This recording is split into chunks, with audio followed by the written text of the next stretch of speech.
Somos tu mano amiga. Ebullición mental. Hola, hola comunidad de Ebullición, gracias por estar con nosotros.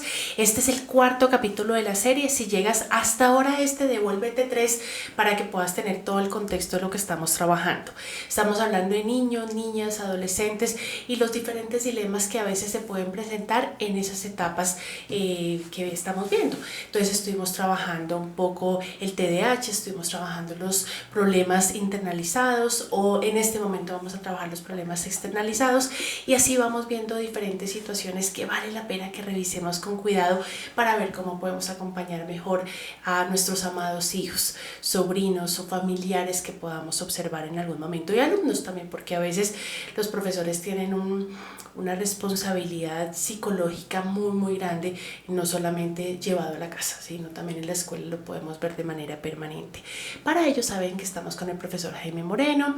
Ya les hablamos acerca de su formación y experiencia y todo lo que hace desde la atención clínica, el acompañamiento de estudiantes y los procesos de investigación. Es un perfil donde tiene el mundo real, pero el mundo académico, pero el acompañamiento y la docencia, y creo que es una persona en lo personal a la cual admiro profundamente, pero también que nos puede aclarar muchas de las dudas que a veces tenemos de una manera técnica, pero sencilla también, que puede ser comprensible para todos nosotros.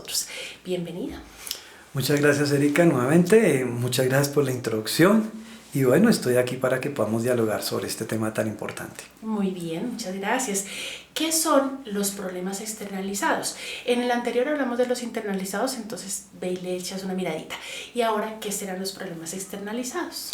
Bueno, los problemas externalizados hacen referencia a un conjunto de comportamientos o de patrones, es decir, que hay una consistencia en la forma de comportarse, que son disfuncionales en los niños y se caracterizan porque los niños no regulan sus emociones, no controlan muy bien sus impulsos y los expresan hacia el medio, o sea, los dirigen hacia el medio, ya sea familiar, social o escolar. Por eso se llama externalizado, lo expresan hacia el medio, lo externalizan en forma de comportamiento perturbador, ya sea de ruptura de reglas, de comportamiento agresivo, de conducta oposicionista, desafiante, e inclusive también los niños que presentan hiperactividad o TDAH son considerados también niños que presentan comportamientos externalizados. Claro, en algún momento hablamos, en ellos está asociado a un déficit justamente en las funciones ejecutivas, en unos procesos neuropsicológicos que interfieren en su desarrollo y que lo expresan de conducta agresiva.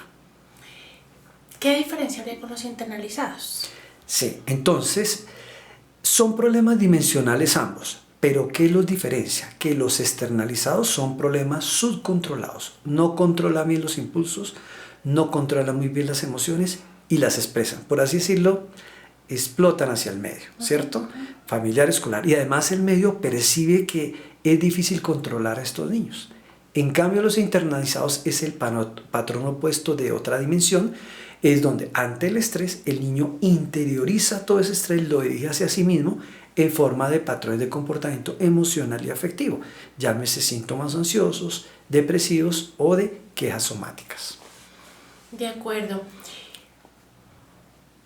Según mi práctica clínica, pero tú me dices como que es más frecuente que el papá o el educador levante la mano frente a estos externalizados que a los internalizados. Porque en el internalizado como que está ya calladito, pero a la larga como que no es un problema, entonces como que no le paran tanta bola. En cambio, cuando es el externalizado, sí es como este chinito en el que se lo aguanta, todo le parece no, todo el tiempo me está retando en la autoridad, hace lo que no debía hacer de manera permanente, agrede a sus compañeros, vea cómo mordió a no sé quién la semana pasada y mire lo que hizo, mire cómo quemó el laboratorio y mire las cosas que hizo en su momento, qué le pasa. Es así, digamos, frente a las investigaciones y todas las cosas que se tienen, porque eso yo lo veo con una muestra pues relativamente pequeña de lo que uno tiene acceso, pero en los estudios y las investigaciones sí es así, es decir, se ocurre que levantan un poco más la mano en porque se ve en teoría afectado el salón o el clima del ambiente, o en la familia se vuelve más difícil manejarlo. En parte sí, en parte no. En parte sí, por lo que justamente lo que caracteriza un problema externalizado es que todo ese malestar lo está dirigiendo hacia el medio. Es decir, los papás, la familia, los profesores, el grupo de padres son los que están recibiendo el impacto de ese malestar que está viendo el adolescente, porque de todas formas el hecho de que yo me comporte agresivamente o que rompa la regla o que desafíe la autoridad, pues está diciendo de que algo me está pasando a mí. Lo que pasa es que lo estoy expresando hacia el medio, entonces por eso sienten impacto y es tan molesto para los adultos. Y además genera bastante disrupción en los ambientes donde interactúa el niño. En cambio, los internalizados, como tú bien lo describiste, pues es el niño que aparentemente no se nota. Sin embargo, sobre todo el de lo que pasó en pandemia, lo que más se incrementó fueron los problemas internalizados. Y obvio que también han preocupado a los adultos porque lo que comentaba en otros los programas, pues obvio, este niño no se concentra, no rinde académicamente, lo notan aislado, bueno, empiezan a preocupar de otra manera, pero digamos el impacto directo, por así decirlo, es más evidente en los externalizados, no queriendo decir que en un problema internalizado el adulto no pueda también sentir un impacto, pero puede ser eso, genera mayor estrés ahí en este adulto. De acuerdo. ¿Podrías contarnos un poco de cuáles son esos problemas externalizados y como algunas de sus características para que los podamos ver? Porque, pues, digamos que si yo escucho posesional desafiante, digo, bueno, pues puedo intuir qué es a partir de las palabras y demás, pero que lo podamos ver como, mire, pueden ser y más o menos se caracterizan por tales características que ellos puedan ver. Bueno, algo interesante con esta perspectiva dimensional del sistema SEBA, que había explicado en algún podcast anterior, es que sí, es un modelo más basado en la evidencia desde el punto de vista psicométrico a partir de análisis multivariado, es decir, unos análisis estadísticos han podido determinar que los niños presentan estos problemas y tienen dos características muy importantes cuando hablamos del sistema SEBA. Es un sistema dimensional porque puedo determinar en un continuo desde lo más leve hasta lo más severo, qué tan internalizado es el niño o qué tan externalizado. Pero además que yo puedo determinarlo numéricamente a partir de una serie de instrumentos que aplicamos en las sesiones de psicología. Pero además es cierto, en la clínica además, no solamente la investigación, sino lo que uno observa en consulta y lo que nos reportan los padres y los profesores, es que en esa dimensión, en ese continuo podemos tener desde el niño que presenta comportamientos agresivos relativamente leves hasta el que presenta problemas más graves. Entonces voy a hacer un recorrido rápido en ese espectro o en esa dimensión. Entonces podemos tener, por ejemplo, el niño pequeño que presenta pataletas. Pues sí, las pataletas son, sin decir que sea un trastorno, no lo son, pero sí son comportamientos que generan malestar hacia el medio y el niño lo está expresando, ¿cierto? Es normal que un niño más o menos a partir de los 2 años empiece a presentar pataletas y no necesariamente es un trastorno, nada de esto. Pero cuando la pataleta es muy recurrente, muy intensa y que interfiere en su adaptación familiar, escolar y social, pues ya hay que prestarle atención. Pero por otro lado pueden pasar los niños que presentan desobediencia sin configurar todavía un trastorno. Piénsese un niño de 7, 8 años que no sigue las instrucciones de organizar su cuarto, de hacer las tareas y bueno, ya empiezan a molestar y le levanta la voz a la mamá. Bueno, ahí ya estamos viendo cosas que hay que prestar atención. Por otro lado tenemos también los niños que presentan conducta agresiva. La conducta agresiva per se no es un trastorno, pero puede volverse disfuncional si interfiere en mis relaciones sociales y genera malestar en el medio e inclusive me afecta a mí psicológicamente.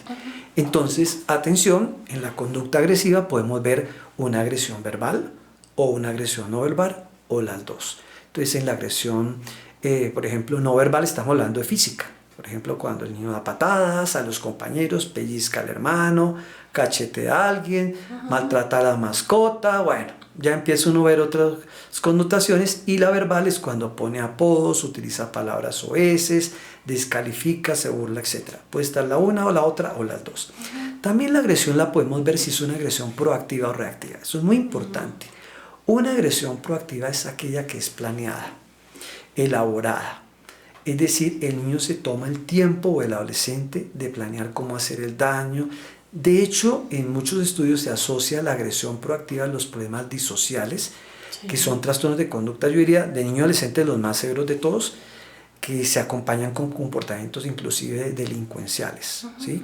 Que a veces lo vemos, el niño que incluso consume sustancias y que además se involucra en robos, en agresión y violencia, crueldad en animales o personas. Ahí uno ve una agresión proactiva, planeada, autogenerada. La agresión reactiva, por su parte, es más impulsiva, más emocional. Como que me ponen el apoyo y una vez contesto y golpeo. Como que me regañan y una vez levanto la voz, tiro las cosas. Sí, nosotros llamamos como condicionada, muy impulsiva. La vemos mucho, por ejemplo, en niños que presentan patrones de comportamiento negativista desafiante. Entonces, cuando ya hablamos de un trastorno negativista desafiante, estamos hablando de un problema clínicamente significativo en el cual estos niños desafían a la autoridad. ¿Cuál es la primera autoridad? Los padres. De hecho, ahí empieza el problema. Y casi siempre uno encuentra asociado a este problema problemas en las pautas de crianza, en la comunicación afectiva a nivel familiar, ¿sí? Que va configurando que estos niños reaccionan así. Por algo se llama negativista desafiante u opositor. ¿A qué me estoy oponiendo? La forma en que me están corrigiendo, la forma en que me están educando, ¿sí? Y tenemos el más grave de todos en ese espectro, que es el trastorno disocial o el trastorno de conducta, como lo clasifican hoy en día los sistemas de clasificación como el DSM-5, que es un sistema o manual de diagnóstico que manejamos en salud mental, y la clasificación internacional de enfermedades, que ya en la versión número 11, ya en estos trastornos son tan severos porque el niño viola los derechos de los demás y la norma social. Entonces ya raya en comportamientos delictivos. Ahí donde vemos la crueldad hacia personas, a los animales y una violación grave a las normas. Vandalismo, escaparse de las instituciones o de los colegios. Y algo que los caracteriza al niño disocial, que nos lo ayuda a diferenciar de cualquier otro problema, es que tienen unas emociones que llamamos prosociales limitadas, que son la ausencia de la culpa, la insensibilidad emocional y la baja empatía, sobre todo afectiva. Que muchas veces eso nos lleva a entender por qué a veces estos adolescentes que roban, atracan o se involucran incluso en actos, inclusive que pueden llegar a matar a alguien, porque se da, son los niños que vemos en instituciones para menor, infractor y contraventor, pues tiene que ver con eso, la frialdad cuando evidencian el delito, la poca empatía hacia el otro, hacia el dolor, como que no se conecta, no hay esa resonancia afectiva con el otro, y además si hay ausencia de la culpa, pues les cuesta mucho aprender de el error o de la experiencia, por eso reinciden mucho en eso. Entonces son como algunos elementos que están allí dentro de estos problemas de tipo externalizado. De acuerdo, ¿y eso tiene solución? Lo pregunto sobre todo en el último nivel y demás, que a veces, digamos que yo sí he visto que en las instituciones como que ya se rinden, ¿no? Diciendo como, este es un pequeño delincuente y va a ser así el resto de la vida, y como que ya cesan los procesos de cambio de intervención, de ajuste, porque se abruman, ¿no? De todos los días estar viviendo situaciones como estas que se vuelven complejas en ese momento. ¿Tiene solución? Es decir, hay un proceso terapéutico, hay un acompañamiento farmacológico, o sea, ¿hay algo que se puede hacer para que esto se resuelva? Entiendo que en las primeras etapas sí, pero en estas etapas que ya lo vemos más complejo, ¿qué pasa? Voy a tomar un poquito de agua. Para pensar. Porque me hiciste la pregunta del millón, bastante complejo. Es que resulta que, sobre todo en el último caso, es un problema complejo, multicausal, multideterminado, porque hay variables biológicas, psicológicas, sociales, culturales, ambientales. Son un mare magnum de cosas. Pero yo resaltaría sobre todo que, digamos, cuando está ya tan configurado un trastorno social, el pronóstico no es tan favorable. Desafortunadamente, yo quisiera decir otra cosa, pero no es tan favorable. Porque casi siempre estos niños que presentan y estos adolescentes que presentan este problema son el resultado de ambientes altamente disfuncionales, donde vienen de historias de maltrato infantil, de abuso sexual, donde a veces uno encuentra que la familia está más desconfigurada y requiere más apoyo, incluso si a veces se encuentra la familia, porque a veces son el resultado de niños que pues fueron abandonados o no toleraron tanto maltrato que terminaron escapando de sus casas y terminaron en ambientes muy violentos. Pero también hay que asociarlo justamente a factores mucho más macro, más distales, ¿no? En niños que crecen en entornos muy violentos, donde hay bastantes vulnerabilidades, donde los determinantes de salud están allí comprometidos, poco acceso al entorno escolar, a factores de recreación, donde hay bastantes vulnerabilidades. Entonces sí, las instituciones existen, instituciones donde trabajan con menor infractor y contraventor, yo creo que hacen su mayor esfuerzo, pero pues no es suficiente, porque pueda que allí le trabajen muchas cosas muy importantes que las hacen bastante bien, con trabajo interdisciplinario, trabajo social, terapia ocupacional, psicología, psiquiatría en equipos de trabajo, pero si trabajan la resocialización, pero el niño apenas sale, regresa a un entorno vulnerable, violento, maltratante, pues va a ser muy difícil poderlo recuperar. Los estudios nos muestran, de hecho, que en el trastorno disocial de la conducta hay 3 tipos: el de inicio infantil, el de inicio adolescente y el no determinado. El de inicio infantil es cuando estos síntomas aparecen antes de los 10 años. Mal pronóstico. Casi siempre hay variables biológicas allí también asociadas, y probablemente piensen ustedes un niño de 9 años que ya está evidenciando crueldad de animales, ¿sí? Severidad en el trato a animales, que incluso termina matándolos, que hay crueldad hacia personas, que además ya empieza a consumir sustancias, pues ya se está alterando unas funciones muy importantes de su desarrollo. Pero además uno se pregunta, ¿de qué entorno familiar viene este niño para que llegue a ello? Y muchas veces lo que uno encuentra es que viene un entorno familiar muy violento y que incluso algunos de los padres o ambos tienen alteraciones clínicas bastante significativas. De hecho, se ha encontrado que algunos niños disociales son hijos de padres con trastorno antisocial de la personalidad. Entonces, esto nos va complejizando más el fenómeno. Tenemos el otro que es de inicio adolescente, cuando aparecen después de los 10 años. En relación al infantil tiene mejor pronóstico porque por lo menos hubo un periodo donde hubo un desarrollo relativamente armónico y después aparecieron. Pero obvio, si no se trabaja rápidamente, pues puede escalarnos inclusive en un adulto a presentar comportamientos antisociales o psicopáticos, como los querramos llamar. Y en lo especificado, que yo diría que es la verdad verdadera, la mayoría de los casos, es cuando no se sabe exactamente cuándo empezó, que fue algo que se fue como incubando, moldeando en el tiempo, ¿no? Y que terminó presentando estos problemas. Por eso, si miramos esto, si hay variables biológicas, psicológicas, sociales, culturales, comunitarias asociadas, el trabajo no es solamente psicológico, ni solamente psiquiátrico. No podemos hacer nosotros aquí magia ni maravillas para recuperar. Se requiere además de un trabajo interdisciplinario, un trabajo intersectorial, que dé una respuesta completa.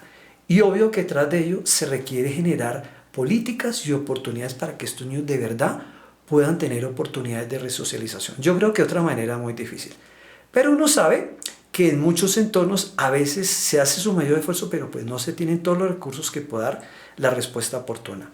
Conclusión, la mejor vía y lo mejor que podemos hacer es la prevención y la promoción en salud afectiva desde la familia y donde la escuela sea una aliada para que estos niños no lleguen a configurar estos problemas que cuando ya han aflorado pues es muy difícil manejar. De acuerdo, sí, o sea, yo te escucho y pienso en muchos casos, ¿no? De tanto que han estado en los periódicos, en películas, biografías de personas que han hecho mucho daño al mundo, y pues cuando uno se devuelve a la historia pues se encuentra evidencia a partir de todo lo que mencionas, como que explica el tema. Si has visto esas películas donde, no sé, esta persona es un asesino serial y cuando empiezan a hacer la investigación encuentran esto desde muy pequeñitos, con todas las dificultades sociales, familiares, educativas que se pueden presentar en ese momento. ¿Qué señales de alerta o de alarma pueden tener tanto los padres como educadores en las primeras apariciones, en el nivel más leve, para que yo diga, empecé a levantar como la atención, como que me puse a observar con más detalle, porque ya estoy viendo algunas cosas que no, porque las otras a veces ya son muy evidentes, ya como que realmente suceden cosas muy graves que uno puede ver allí, pero tal vez esas iniciales donde uno todavía tendría muchas posibilidades de hacer algo, como que todavía puede intervenir con un mejor pronóstico, ¿cuáles serían esas? Sí, entonces aquí habría que retomar lo que te comentaba hace un momento de qué los caracteriza, ¿cierto? Y yo te decía que estos problemas externalizados son evidentes porque hay ruptura de normas, ruptura de reglas, comportamiento agresivo, desobediencia, desacato. Entonces las primeras señales son, para empezar a regular estos comportamientos, son cuando el niño empieza a comportarse mucho más desobediente de lo normal, que le cuesta trabajo más regular sus emociones, que son un poquito desproporcionadas, que le cuesta trabajo comunicarse de una manera funcional. Entonces, la labor de la familia, y luego complementa la escuela, es justamente que los padres sean el mejor modelo de lo que quieren enseñarle a sus hijos. Yo siempre les pregunto en la consulta a los papás, no solamente qué esperan del tratamiento, sino qué esperan del niño. Y por lo general los padres me dicen, yo quiero que sea un niño feliz, respetuoso, honesto, responsable. Y entonces luego los llevo a reflexionar cómo desde la familia se está trabajando en esas expectativas. Pero si mamá y papá se están agrediendo, se están violentando, uno tendría que preguntarse, ¿será el mejor modelo? ¿Será lo que va a ayudar a regular a estos niños? Otra cosa, si también porque ocurre, no hay normas, no hay límites ni reglas, solamente afecto todo lo que el niño diga, pues es un niño que no va a aprender a tolerar la frustración, no aprende a postergar lo que es postergable. Entonces los niños necesitan dos cosas importantísimas, que son afecto y normas. Las dos cosas le dan un equilibrio, es decir, una estructura y una responsabilidad afectiva a sus necesidades. En últimas tiene que ver con que se puedan también garantizar todos sus derechos. Cuando uno ve que se están violentando estos derechos es cuando los niños empiezan a comportarse de una manera desregulada. Entonces cuando nos empiezan a decir que está agrediendo a los compañeros del colegio, que le contesta a los profesores, que no entrega tareas, que pelea con los hermanos. Bueno, son las primeras señales que hay que intervenir ya para que no nos pueda escalar hasta problemas más severos. También, como en los otros que hemos estado trabajando a lo largo de los podcasts anteriores, también tiene condiciones biológicas, genéticas en estos trastornos externalizados. Sí, por ejemplo, en trastorno disocial se ha encontrado, como te decía anteriormente, hay unos estudios que han hecho comparando gemelos disigóticos versus disigóticos y se ha encontrado mayor concordancia de gemelos monocigóticos, lo que quiere decir que probablemente hay un componente genético allí. También te decía hace un momento que han habido estudios donde han encontrado que hijos de padres con trastorno antisocial de la personalidad, es decir, lo que llaman algunos los psicópatas, tienen también riesgo de presentar estos problemas. Pero es que no solamente uno diría hay factor genético, sino que también tendría uno que mirar los patrones de crianza, las relaciones familiares, qué modelo le está generando este padre. También se ha encontrado, por ejemplo, hipoxia perinatal en factor de desarrollo, los factores biológicos, sobre todo porque cuando hablamos de hipoxia es que ha faltado oxigenación y resulta que cuando hay falta de oxigenación puede haber pérdida de neuronas en el cerebro y se afectó, por ejemplo, áreas del cerebro que tienen que ver con la regulación de las emociones, con el control de los impulsos, le hace, por ejemplo, las áreas límbicas o la corteza prefrontal, pues es un niño candidato a tener problemas más en el control de los impulsos.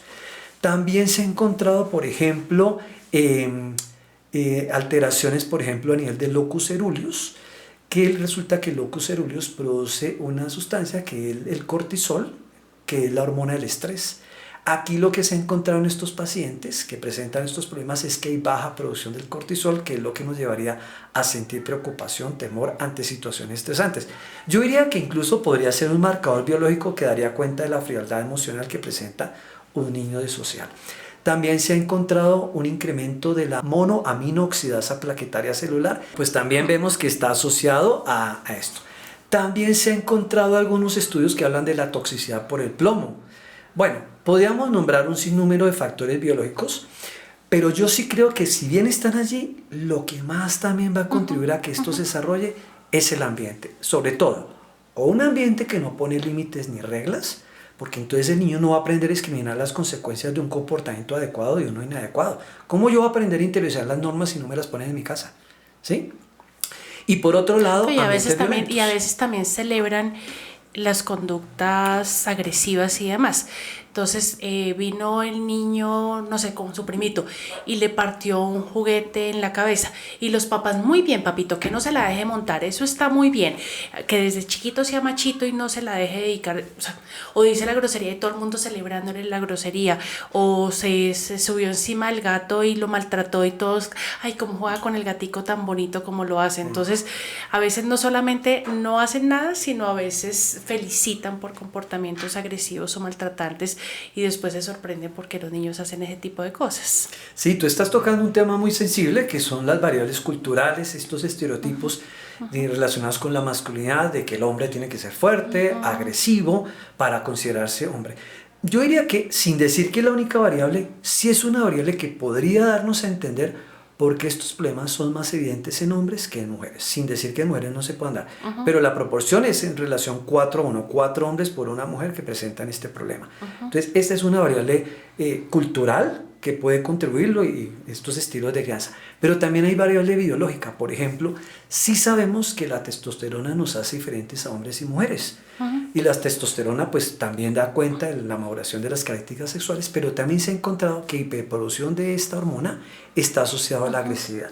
Yo diría que es otro elemento que podría dar cuenta por qué se presenta más en hombres que en mujeres. Pero yo sí creo que de todas maneras el factor cultural pesa bastante. Perdóname que te interrumpí porque decías como que dos elementos importantes. Uno, un hogar que no coloca límites y demás. Y el otro era un ambiente familiar donde hay violencia, donde casi que la norma se interiorizó a partir de la agresión. Cuando al niño se le castiga demasiado, ¿sí?, sobre todo físicamente, pues obvio que lo que le estamos modelando es que la forma de enfrentar los conflictos es con la violencia. Hay un estudio que hizo el doctor Jorge Cuartas. Él hizo su doctorado en Harvard, tengo entendido, y publicó un estudio sobre los efectos del castigo físico en los niños, ¿sí? Y él demostró justamente en la revisión de múltiples estudios que este castigo físico generaba no solamente problemas emocionales y el comportamiento, es decir, de tipo externalizado e internalizado, sino también tenía impacto en el desarrollo del lenguaje del niño. Y había cambios a nivel cerebral en áreas que tienen que ver con el manejo y procesamiento de las emociones. Por eso es tan importante hacerle ver a los padres que sí hay que corregir a los niños, sí tienen que haber normas y reglas, eso siempre tiene que estar, pero que el castigo físico nunca será la mejor estrategia. Hay otras formas de corrección, por ejemplo la restricción de privilegios, hacerle las consecuencias al niño y actuar de manera consistente, pero no es necesario llegar hasta el castigo físico. De hecho, muchos papás dicen es que la palmada pedagógica es importante, es que una buena paliza y, mejor dicho, lo salvó de futuro. Y yo digo, pero que tienen que maltratar, porque tienen que golpear, eso no es necesario cuando hay otras formas que se puede manejar. Claramente a veces llevamos a los límites a los niños porque no hicimos las cosas a tiempo y después ya queremos corregir situaciones mucho más severas y creemos que echándole agua fría, moliéndolo a pellizcos, encerrándolo y privándolo de un montón de cosas de una manera muy hostil y muy miedosa, los encierran en el armario, los meten en cajas, los dejan todo el día sin comer, los dejan parados sosteniendo algo un día completo, les apagan cigarrillos. Es que el nivel de maltrato y crueldad puede ser muy alto y eso puede generar muchas situaciones complicadas. Tú has tocado un elemento muy importante que incluso lo maneja el modelo cognitivo social de Dodge. Y él ha encontrado por qué un niño desarrolla comportamientos agresivos y termina muchas veces en problemas del comportamiento. Él encontró justamente en sus estudios que ambientes donde a nivel muy temprano se ha utilizado mucho el castigo físico, por un lado le está modelando al niño esto, pero rompe los vínculos afectivos. No va a generarse un vínculo seguro en el niño, pero además el niño luego empieza a desarrollar unos esquemas, unas estructuras a nivel del pensamiento de que el mundo es hostil. Y empieza a generar como estrategias para enfrentarlo metas autodefensivas. Y además va a imitar, porque es que lo que le están enseñando es que es el golpe, el pellizco y todo. Entonces bien curioso que inclusive uno empieza a ver niños de preescolar que no lo remiten porque está pellizcando a los compañeros, le está dando patadas y que no se lo toleran en el jardín y a veces hasta lo suspenden. Uno dice, ya niños tan chiquitos. Y cuando uno se vuelve, oh sorpresa, pues eso es lo que está viendo en su casa. Entonces empiezan a generar como esos esquemas que luego en situaciones similares pues eso es lo que recupera, eso es su memoria emocional y es lo que va a replicar. Y entonces va configurando patrones de agresividad y comportamientos altamente disfuncionales. Entonces, conclusión, eso no. Yo le cambiaré una cosa, más que una palmada pedagógica a tiempo, es una corrección a tiempo. ¿Sí? Sí hay que corregir. Como lo decía en otro momento, hay que darse un equilibrio entre afecto y disciplina. Las dos cosas se necesitan. De acuerdo. ¿Alguna recomendación final que quisieras hacerle a todos los que nos escucharon, ya no teniendo en cuenta solamente este podcast, sino la serie que estuvimos trabajando de 4 podcasts de todos estos temas con niños, niñas y adolescentes, cómo algunas situaciones de lo que hacemos puede redundar en un trastorno para el niño? Entonces, no vamos a decir que todas las veces ni que siempre, y hay casos donde contra todo pronóstico el niño resulta bien a pesar de todas las situaciones que ocurren, pasa, pero no es la regla, no es lo normal. O sea, si estás en un entorno hostil y aparte eso tienes condiciones biológicas que predisponen y demás, pues puedes desarrollar muchas situaciones que podríamos prevenir de manera importante. ¿Alguna recomendación que quisieras hacer? Bueno, primero que todo, tener en cuenta que el ideal es construir entornos sanos, no perfectos, ¿sí? Porque eso sería una presión para todos. Ni es deseable ni es posible. Cuando hablamos de entornos armónicos es que la familia, padres, incluso los propios niños puedan reflexionar sobre sus valores, qué tipo de familia quieren tener, qué tipo de relaciones y cómo se pueden acompañar en medio de las diferencias que todos pueden tener, incluso los hermanitos, cada uno puede tener diferentes habilidades y expectativas, que se puedan construir algunas relaciones que sean positivas, armónicas, respetuosas, que reconozcamos que hay unos derechos, no solamente para los adultos, sino para los niños. Cuando uno ve que un derecho se ha violado, raya en violencia, ¿sí? Inclusive el mínimo derecho que es a tener un nombre, el derecho a tener una familia, el derecho a la educación, a la recreación. Es decir, que garanticemos, que todos seamos garantes de que el niño crezca en un entorno seguro y donde se le respeten sus derechos. Lo otro importante, siempre vamos a tener problemas. El problema no es que haya problemas, el problema es cómo los voy a afrontar. Y que cada problema pueda verlo como una oportunidad, un reto para yo crecer. ¿Sí? Y qué bueno que podamos hacerlo en familia.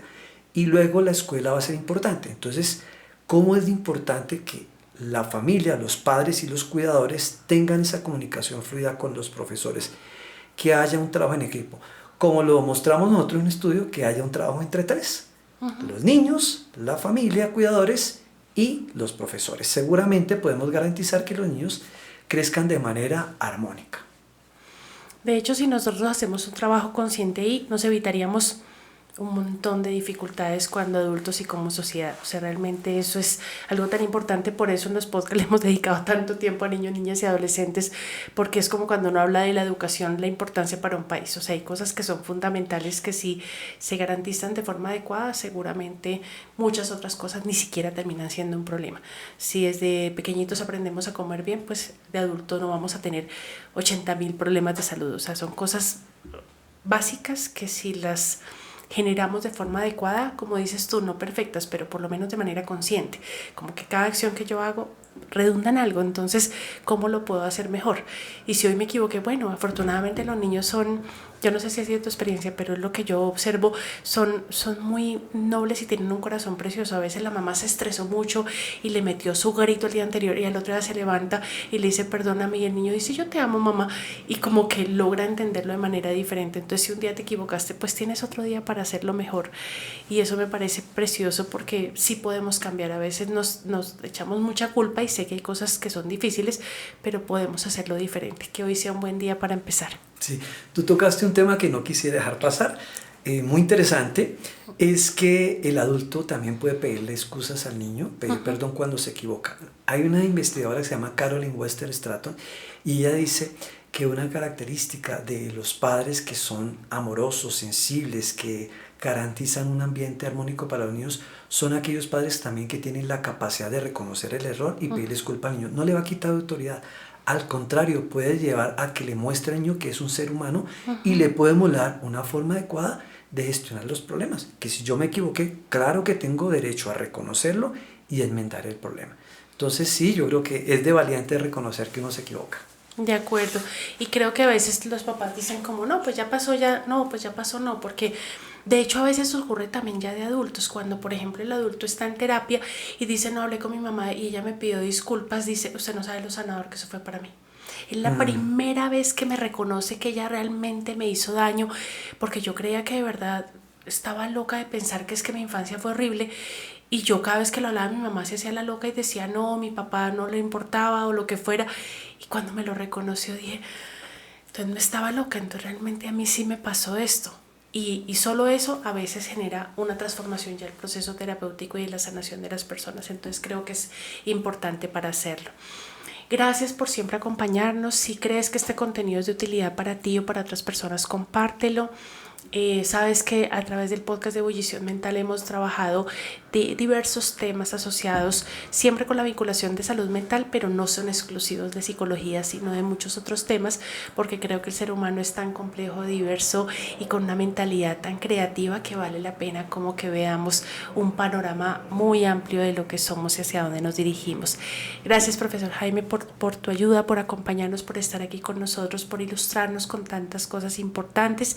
Si tienen preguntas, comentarios, sugerencias, escríbanos, porque siempre es importante entre todos seguir construyendo. Recuerden que nos encuentran en todas las redes sociales como Ebullición Psico. Ahí está toda la información, o a través de este mismo podcast pueden hacernos cualquier pregunta.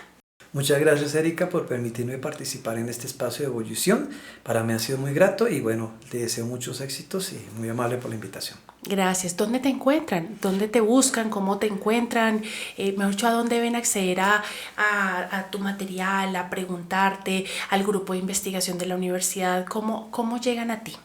Bueno, sí, con mucho gusto. Yo estoy en estos momentos trabajando en la Universidad Católica de Colombia, en la Facultad de Psicología, en el grupo de investigación Enlace. Allí me pueden escribir al correo jhmoreno@católica.edu.co y con mucho gusto en lo que necesiten estoy para servirles. Muy amables.